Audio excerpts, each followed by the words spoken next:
over 40 million people watched Magic and Larry begin what we now know as March Madness in earnest. And we are delighted that Magic Johnson has a few minutes to join us this morning and remember it. Magic, good morning and thank you. And I would just ask you, as you think back now, all these years later, what are the things that come to your mind when you look back on that game?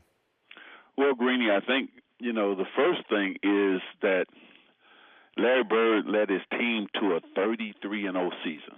And we struggled in the beginning in the Big Ten, but we came on strong at the end, and we won, I think, 10 straight games. And we really started playing well. We played our best ball during the NCAA tournament, lead into the NCAA tournament, I should say. And all year long, it looked like this guy named Larry Bird was doing something special at Indiana State. Because both teams are from the Midwest, I'd heard about Larry Bird a lot and what he was doing at Indiana State, because most time at that time it was more regional coverage than it was national coverage. So we felt like, wow, we were watching this team and this player named Larry Bird play, and then we got hot, and all of a sudden they were upsetting and beating everybody in the NCAA tournament, and we were doing the same thing.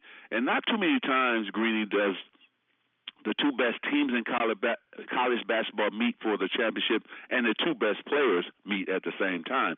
So there was a buildup once the NCAA tournament started that I think TV, NBC, and all of them were hoping that Indiana State and Michigan State would meet for the championship game, and that's exactly what happened.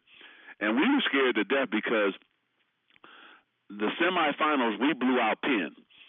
But Larry Bird went off on DePaul, and I think he only missed like 4 shots in that game, and he scored almost, I think, 36 points or 38 points, something like that. And we were like, uh-oh, this dude is for real. What are we going to have to do to stop him? And we tried to contain him the best we could, and then we ended up winning the game. But we felt that 2 stars were better than one. We had a guy, Greg Kelser was an incredible college basketball player, and we felt that was going to be the difference. And indeed it was. I remember it. I can't believe it's 41 years. I remember it like it was yesterday. And so many people talk about how important that game turns out to be, the magnitude of it. And March Madness, as we know it now, really can be traced back to that day. Did you have any idea how big a deal this game was beyond yourselves as you were preparing to play it and playing in it? No. No, we didn't have no idea it was going to be that big. We knew, and I knew it was big because, again, Larry Bird was College Player of the Year, right? And I came in second. So, you got the 2 best players playing and the 2 best teams at that time, because they beat everybody that was in front of them, and we did the same thing. And Notre Dame was a big team at that time, and we beat them.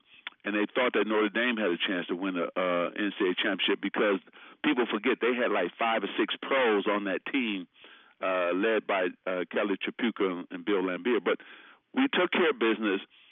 But I think we understood how big it got because they always featured, Bird versus Magic, and neither one of us, I think, let the college basketball fans down because we both had great years that year.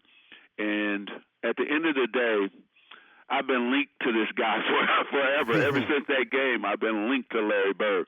But I got to tell a story right quick, Greeny. Yeah. People don't realize one thing. Larry Bird and I had never sat on the bench ever in our lives. So during that year, we played for the World Invitational. We played in the World Invitational tournament for the United States. And Joe B. Hall, the coach of the Kentucky Wildcats, was the coach.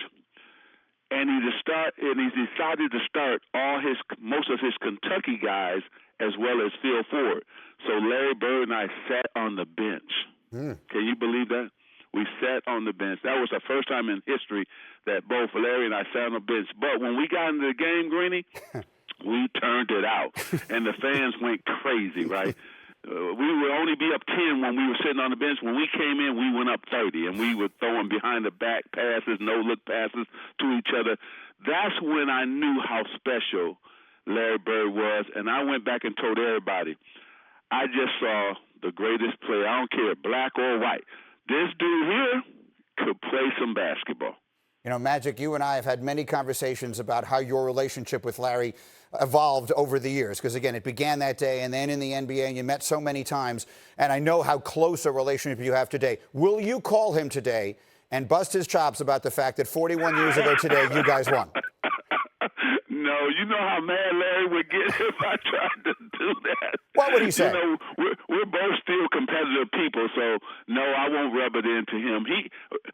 Larry, he knows how special we needed each other, right? He brought out the best in me. I brought out the best in him. We changed March Madness, and then we changed the NBA as well, because at that time, my first championship, we were on tape delayed. And thank God for the Boston Celtics and the Los Angeles Lakers. We changed the NBA Finals. The way it looks today, we were responsible for that, both Larry Bird and myself. Thank you for watching ESPN on YouTube. For live streaming sports and premium content, subscribe to ESPN+.